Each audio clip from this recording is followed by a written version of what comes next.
반갑습니다, 여러분. 수리 능력의 수업을 맡게 된 박지윤 강사입니다.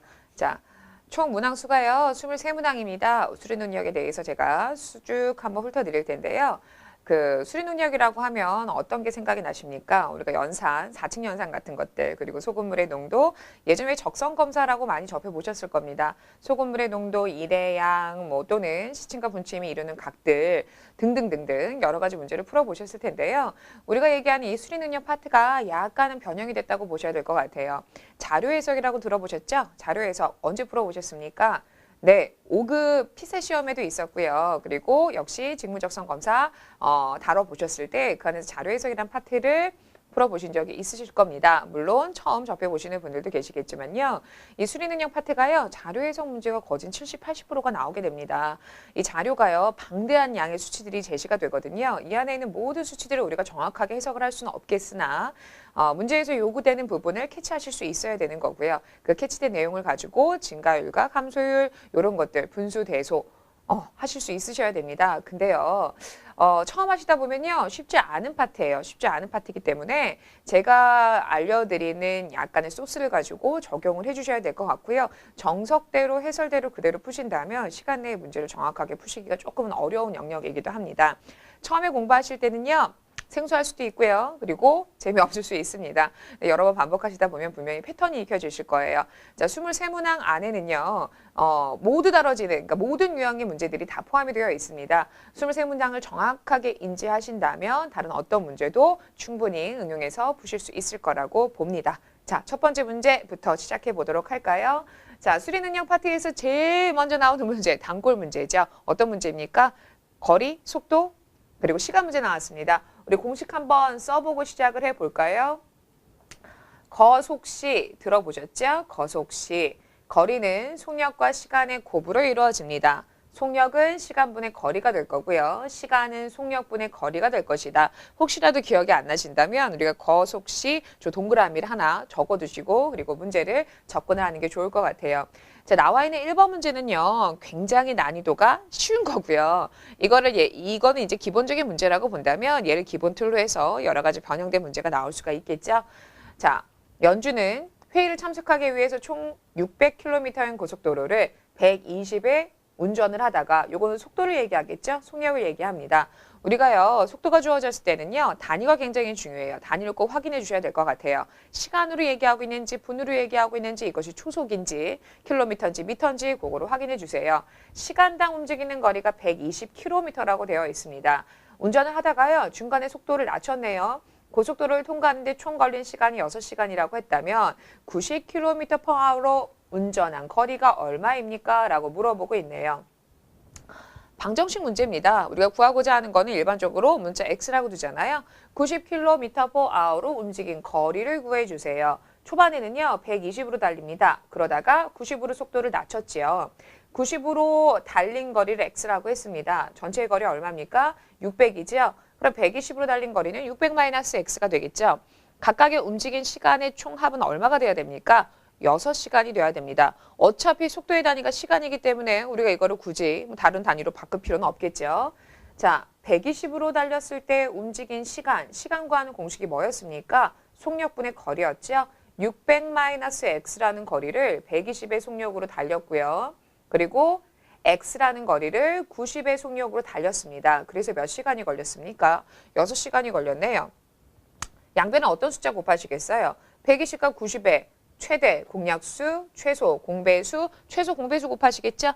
120과 90의 최소 공배수 얼마입니까? 360 나옵니다. 360을 곱하면 이쪽에 얼마 남아요? 3 남지요? 3을 곱해가면서 써볼까요? 3을 곱하게 되면 1800-3 x 플러스 4를 곱하게 되겠죠? 4x는 우리 양변에 뭐 곱했습니까? 360 곱하고 있습니다. 자, 버리세요. x값 나오나요? 1800 가서 나눠버리면 되겠죠? 빼버리면 되겠죠? 1800으로 빼버릴게요. 자, 두 수치를 빼주면은요, 정답이 나오게 되겠죠? 어렵지 않은 문제였습니다. 어차피요, 우리 앞자리만 보시면은요, 1800이라는 수치가 나오는데요. 1800이라는 수치가 없어지고요. 6과 60이라는 남는 부분, 66에 360이라는 수치만 남게 되네요. 기본적인 문제였기 때문에 연산도 굉장히 간단했습니다. 근데 약간 문제가 꼬여지게 되면요. 연산 곱하기도 꽤나 시간이 걸리는 그런 정도의 연산이 나올 수가 있거든요. 그래서 연산하는 것도 약간의 스킬이 필요하실 거고요. 그리고 연습이 좀 필요하실 것 같아요. 자, 가장 기본적인 우리 거리, 속도, 시간과 하는 문제 한번 다뤄봤고요. 자, 우리 소금물의 농도 한번 해볼까요? 소금물의 농도가 나오는데요. 소금물의 농도 구하실 때는 공식이 또 하나 있잖아요. 자, 농도 구하는 공식 하나 짚고 가보도록 하죠. 농도 구하는 공식은 소금물의 농도 구하는 공식 뭐였습니까? 다 아실 거예요. 농도는요. 소금물 전체 양 중에서 소금이 차지하는 양에 곱하기 100을 하면 소금물의 농도가 나오죠. 곱하기 100은 뭐 굳이 쓰지 않으셔도요. 어차피 우리가 주관식 문제가 아니지 않습니까? 퍼센트가 나오는 거는 곱하기 100 하는 건 당연한 거고요. 곱하기 100을 무시하고 푸셔도요. 객관식 문제이기 때문에 우리 앞에 있는 숫자들의 조합들만 본다면 정답을 만들어내실 수는 있을 거예요.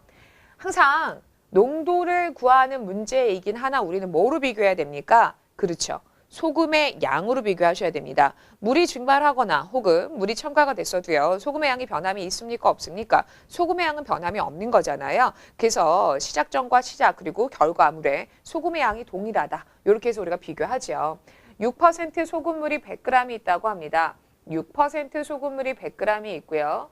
10% 소금물이 현재 300g이 있네요. 이 둘을 합쳐볼게요. 그리고 나서 물을 증발시킬 거라고 합니다.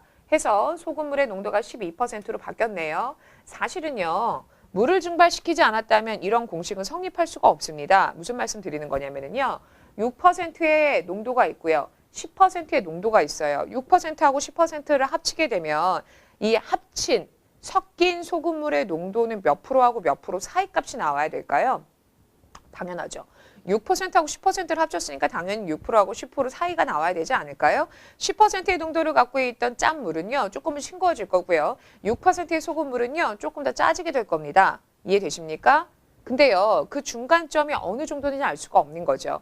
무슨 말씀이에요? 이거는 6%하고 10%에 각각에 해당하는 소금물의 양이 가령 100g, 100g 똑같았다고 가정을 해볼까요? 증발시키지 않았습니다. 물을 첨가하지 않았습니다. 6% 100g과 10% 100g을 섞게 되면 전체는 몇 g이 됩니까? 200g이 되겠죠. 그럼 농도는 전체가 얼마로 바뀔까요? 맞습니다. 6%하고 10%하고 중간 지점 8%로 바뀌겠죠. 왜요? 전체 양이 각각 동일하게 1대1이었기 때문에 그렇습니다. 제가 되게 중요한 얘기하고 있는 거예요. 이거 비단 소금물의 농도에만 나오는 것이 아니고 뒤에 자료 해석에도 충분히 나올 수 있는 문제거든요. 잘 들어주셔야 돼요. 그러면 다시 한번 바꾸도록 하죠. 현재 여기에는요. 6% 100g과 10%의 300g이 들어있습니다. 우선 이 문제 풀어본 다음에 제가 조금 더 구체적으로 설명을 해드릴게요. 물을 증발시켰기 때문에 물의 양이 줄어들어서 충분히 농도가 10% 이상이 나올 수 있었던 거죠. 전체는 400g이었지만 이 중에 분명히 Xg이 증발을 했습니다. 어차피 각각에 들어있는 소금의 양은 바뀔 수 있습니까? 바뀔 수가 없다는 거죠. 100g 6% 소금의 양이 얼마나 들어있었을까요? 우리가 소금의 양을 구하는 공식은요. 100분의 농도 곱하기 전체 양이 되는 거죠. 농도랑 전체 양을 곱해주면 소금의 양이 나옵니다. 소금의 양은요. 농도와 전체 양의 곱으로 표현을 할 수 있어요. 지금 현재 농도가 얼마입니까? 0.06이죠. 0.06에 해당하는 100g이 있고요. 0.1%, 10%예요. 300g. 이들을 합쳤을 때는 전체 12% 400-Xg 내에 있는 소금의 양과 똑같을 수밖에 없습니다. 우리 요거 정리해서 X값은 충분히 찾으실 수 있을 거예요.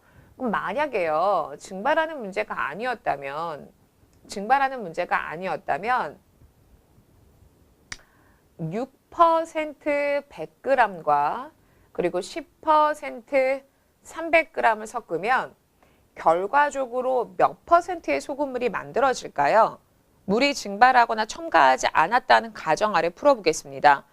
지금 현재 100g, 100g 정확하게 들어가면 농도도 정중앙에 8%가 나온다고 말씀을 드렸죠.